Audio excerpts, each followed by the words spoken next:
Bom dia para quem é de dia, boa tarde para quem é da tarde, boa noite para quem é da noite e boa madrugada para quem é da madrugada. Eu sou Osmar Pantoja e esse é o podcast Ruas de Memórias.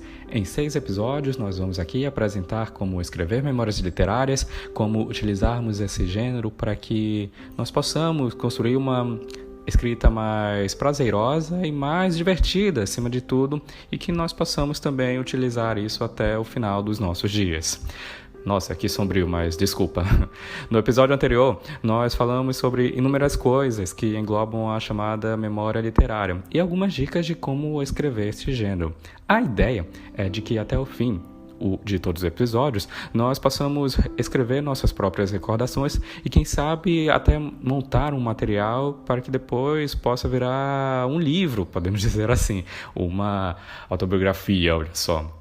Até porque, gente, sonhar é permitido nessa vida. Por mais que nós estejamos num momento social e econômico muito difícil nesse país, nós não podemos deixar de sonharmos, nós não podemos deixar de vislumbrar coisas melhores para nós mesmos. Então, hoje eu quero falar sobre um assunto muito importante dentro da língua portuguesa e que será muito importante para a escrita da memória literária, que é o tempo verbal.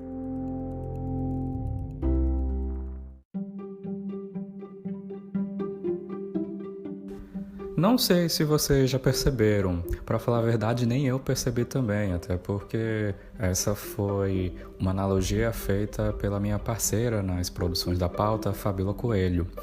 Mas o verbo, ele tem a capacidade de ser um DeLorean, aquele carro clássico da trilogia De Volta para o Futuro, né?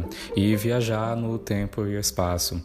Eu assisti De Volta para o Futuro pela primeira vez, eu lembro que foi na sessão da tarde da Globo, e assim como Curtindo a Vida Doidado, assim também como o E.T., aquele filme maravilhoso do Spielberg. São filmes, assim, marcantes da minha infância. Não sei por que eu estou falando disso mesmo, mas, enfim, foi uma lembrança que apareceu agora, gente. Eu acho que é a idade começando a bater na porta. Mas, enfim, o verbo, enquanto uma classe gramatical flexível, ele pode estar no passado, no presente ou no futuro. O momento exato no qual a ação do verbo acontece é chamado de tempo verbal, e existem vários tipos diferentes de tempos verbais, como quando indicamos um acontecimento passado, ou um acontecimento no presente, que está acontecendo agora, ou aquele que é esperado no futuro também. E a partir disso, pode-se concluir que o tempo verbal de uma oração depende diretamente da ligação entre quem fez a ação e o próprio significado do verbo. Dentro da língua portuguesa, existem 3 tempos verbais, indicando ações que podem acontecer no passado, no presente ou no futuro, separados em indicativo, subjuntivo e imperativo. Cada um desses tempos tem as suas próprias categorias e é isso que nós veremos agora.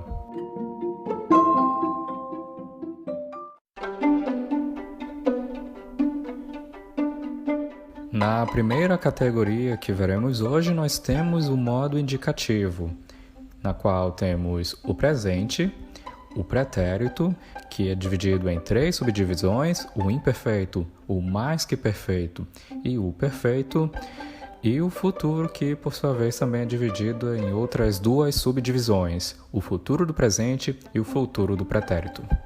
O tempo presente é o mais simples de se compreender, até porque mostra uma ação que está acontecendo no momento atual, como no caso de, por exemplo, eu dirijo meu carro todos os dias. A conjugação do verbo dirigir no presente do indicativo é, portanto, eu dirijo, tu diriges, ele dirige, nós dirigimos, vós dirigis e eles dirigem, sendo o verbo dirigir parte da terceira conjugação.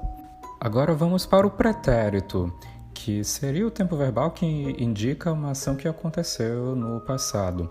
Sabe quando rola aquele momento em que uma pessoa conversa com você e depois ela diz que ficou passada com uma informação que ela acabou descobrindo, isso geralmente nós utilizamos para fofocar, né? Então, acaba surgindo justamente daí. Fechando esse rápido parêntese, no modo indicativo, o pretérito é utilizado para se referir a ações acabadas, ações inacabadas ou ações anteriores a outras já passadas. Por isso que se divide naquelas subdivisões que eu informei agora e vamos trabalhar todas elas neste momento. O pretérito perfeito trabalha com uma ação encerrada, como no exemplo, ontem, no entanto, não dirigi. A conjugação do verbo dirigir no pretérito perfeito é eu dirigi, tu dirigiste, ele dirigiu, nós dirigimos, vós dirigistes e eles dirigiam. Nossa, eu não via esse vós há tanto tempo. Que nostálgico. Enfim, vamos partir para o pretérito imperfeito agora, na qual expressa uma ação anterior no tempo presente, mas que ainda não terminou de acontecer, como por exemplo, antes que eu não dirigia. A conjugação do verbo dirigir no pretérito imperfeito do indicativo é eu dirigia, tu dirigias, ele dirigia, nós dirigíamos, vós dirigeis e eles dirigiam. E por fim, vamos falar do pretérito mais que perfeito, o tempo que expressa uma ação que anteviu uma outra já finalizada, como por exemplo, quando fui caminhar, já dirigira pela manhã.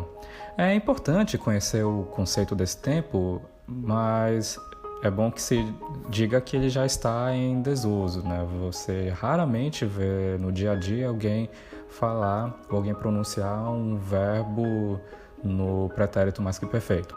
A melhor maneira nessas ocasiões é usar dois verbos que desempenham a mesma função de sentido, como, por exemplo, quando fui caminhar, já tinha dirigido pela manhã. A conjugação do verbo dirigir no pretérito mais que perfeito do indicativo é eu dirigira, tu dirigiras, ele dirigira, nós dirigíramos, vós dirigeis e eles dirigiam. Eu acho que devo ter falhado no vós, mas sinceramente é porque eu não via esse verbo há muito tempo também, me desculpem. Agora vamos para o futuro. O tempo futuro é o que mostra uma ação que ainda não aconteceu. No modo do indicativo, o futuro é utilizado para indicar momentos que acontecerão depois do momento presente da fala, ou ainda para ações que aconteceriam caso não tivessem sido impedidas por algo que houve no passado. Existem duas categorias de futuro do indicativo. O futuro do presente, que indica uma ação que irá acontecer, como por exemplo, amanhã dirigirei somente à tarde. A conjugação do verbo dirigir no futuro do presente do indicativo é eu dirigirei, tu dirigirás, ele dirigirá, nós dirigiremos, vós dirigireis e eles dirigirão. Meu Deus do céu, que mico! Enfim, vamos para o futuro do pretérito, que indica uma ação futura em relação a outra que já aconteceu. Como, por exemplo, dirigiria mais se tivesse havido mais oportunidades. A conjugação do verbo dirigir no futuro do pretérito do indicativo é eu dirigiria, tu dirigirias, ele dirigiria, nós dirigiríamos, vós dirigireis e eles dirigiriam. Dessa forma, nós passamos pelos 3 tempos do modo indicativo e vamos agora para o subjetivo, esperando pelo amor de Deus que a língua presa não ataque novamente.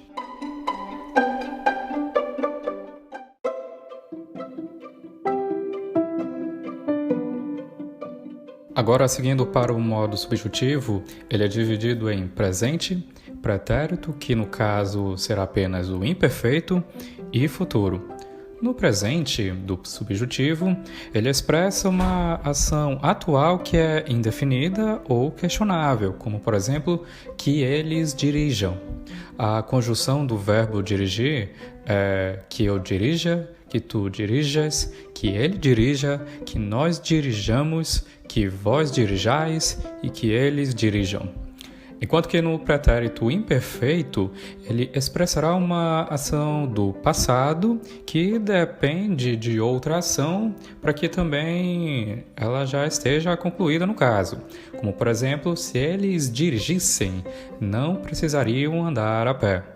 A conjugação do verbo é se eu dirigisse, se tu dirigisses, se ele dirigisse, se nós dirigíssemos, se vós dirigisseis, se eles dirigissem. E por fim nós temos o futuro do subjuntivo, que expressa uma ação que vai acontecer a depender de uma outra ação futura. Como no exemplo, quando eles dirigirem, ficarão independentes. Esse exemplo não existe, tá, pessoal? Ainda mais com a gasolina em alta, então não há nenhuma dependência disso. Enfim, a conjugação do verbo dirigir no futuro do subjuntivo é quando eu dirigir, quando tu dirigires, quando ele dirigir, quando nós dirigirmos, quando vós dirigirdes, quando eles dirigirem. E por fim, nós vamos falar agora do imperativo, que existe apenas no presente, podendo ser classificado em afirmativo ou negativo. Enquanto no afirmativo o modo imperativo exprime uma ordem afirmativa, no imperativo negativo ele exprime uma ordem negativa. Então nós estamos falando aqui de ordens, uma coisa que pouca gente deve gostar, né? Como se no exemplo da nossa mãe, né, quando ela manda a gente fazer alguma coisa, tipo lavar a louça, nós odiamos, por exemplo. Mas enfim, vamos à conjugação do dirigir no imperativo afirmativo. Dirija tu, dirija ele, dirijamos nós, dirigir vós e dirijam eles. E por fim, a conjugação do verbo dirigir no imperativo negativo é não dirijas tu, não dirija ele, não dirijamos nós, não dirijais vós e não dirijam eles. Por fim, vamos falar rapidamente dos verbos irregulares, que podem aparecer em diferentes tempos verbais quando é preciso mudar da consoante G para a consoante J, antes da vogal A e da vogal A. Isso acontece para que haja uma harmonia na pronúncia, até porque a conjunção dos imperativos afirmativo e negativo na primeira pessoa do singular, o eu, no caso, ele não vai conjugar, pois não damos ordens a nós mesmos. E dessa forma, vamos encerrando essa rápida aula sobre verbos como uma importante questão na hora de escrever sobre suas memórias literárias.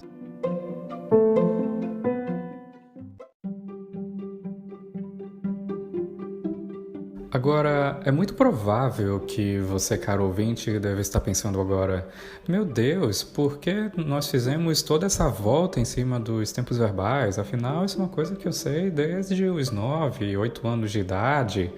Poxa, eu quase dormi aqui, esse podcast não deveria ser divertido?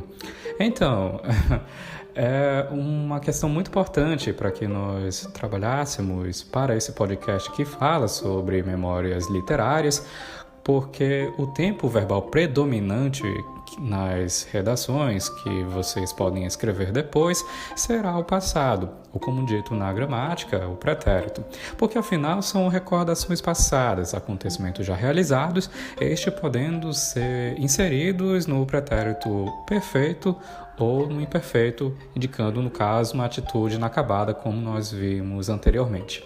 Agora, certamente você já deve ter se deparado com algum diário.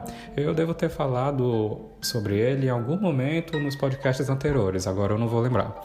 O diário é uma forma de registro de acontecimentos diários, mas percebam que o diário pode relatar algo que já ficou para trás, um dia já encerrado, uma sensação vivida e, consequentemente, um documento.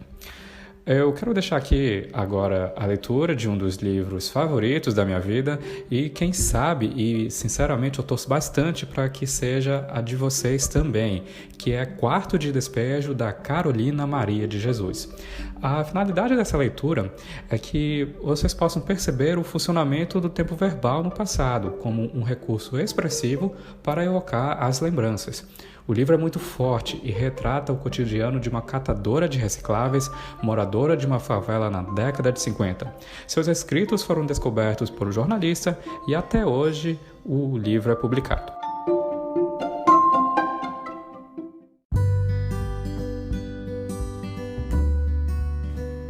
(6 de julho) Levantei, Obedeci a Vera Eunice.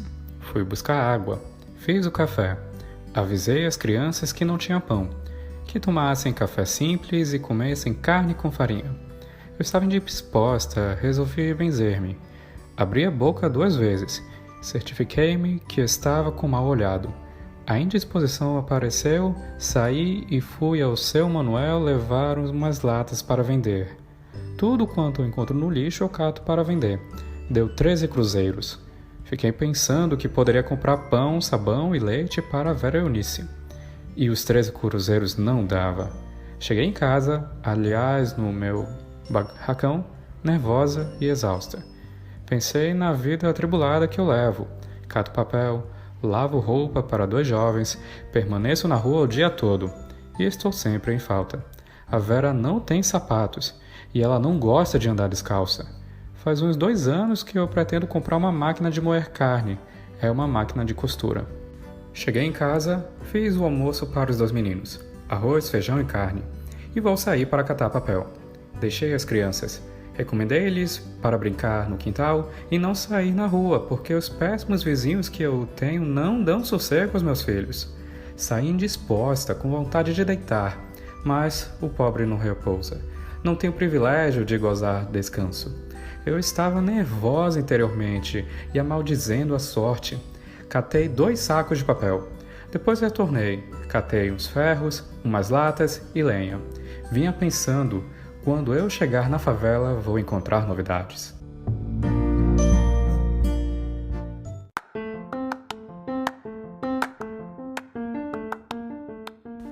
Esse trecho mostra um dia na rotina de Carolina Maria de Jesus.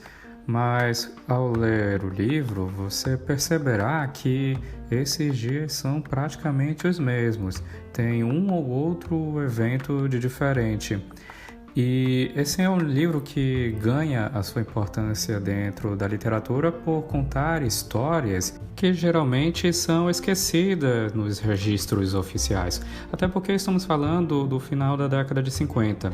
Segundo o registro oficial do país, no final da década de 50 estava acontecendo o governo Juscelino Kubitschek, um governo conhecido por construir Brasília, por ativar a indústria automobilística e por construir centenas de quilômetros de estrada Brasil afora. Só que nós nunca chegamos a falar sobre a grande maioria da população que continuava vivendo na miséria e que dessa forma não estavam inseridos neste novo país moderno que se desenhava naquele momento. Agora, para falar rapidamente sobre a escritora, a Carolina Maria de Jesus era mineira, nascida em 1914, sempre pertenceu a uma família pobre e teve uma educação de apenas 2 anos.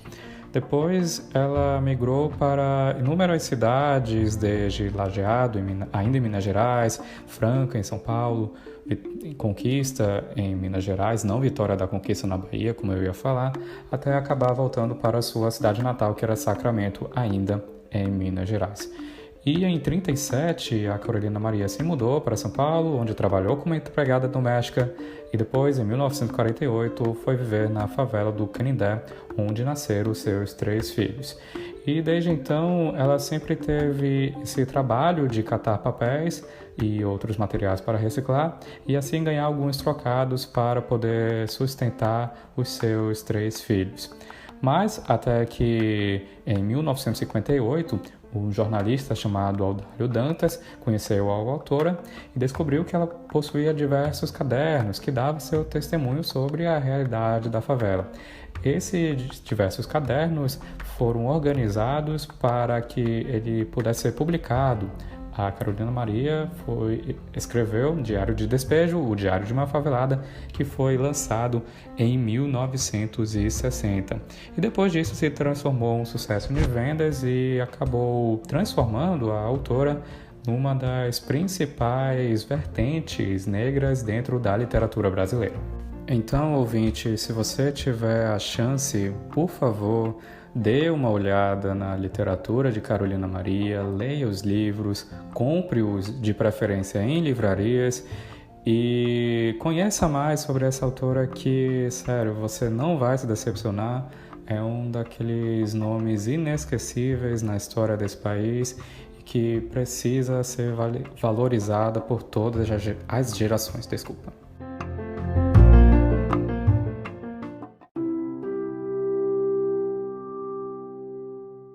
Por fim, que todos nós tenhamos tempo para perceber a beleza da vida e, quem sabe, sermos autores de nossas próprias histórias, sejam elas escritas ou faladas, mas, acima de tudo, vividas, assim como nos ensina Carolina Maria de Jesus. Como uma rápida reflexão, eu queria que no texto que vocês provavelmente devem estar produzindo, seja no manuscrito, seja no digitado, no celular, que verifiquem a presença do tempo passado. Notem as conjugações e também as concordâncias, até porque será muito importante para que a pessoa que algum dia possa vir a ler a sua memória literária entenda e fique imersa naquela história que você está contando. Hoje o assunto foi um pouco mais extenso, por isso que nós também não tivemos música, infelizmente, mas será essencial para a condução deste nosso trabalho.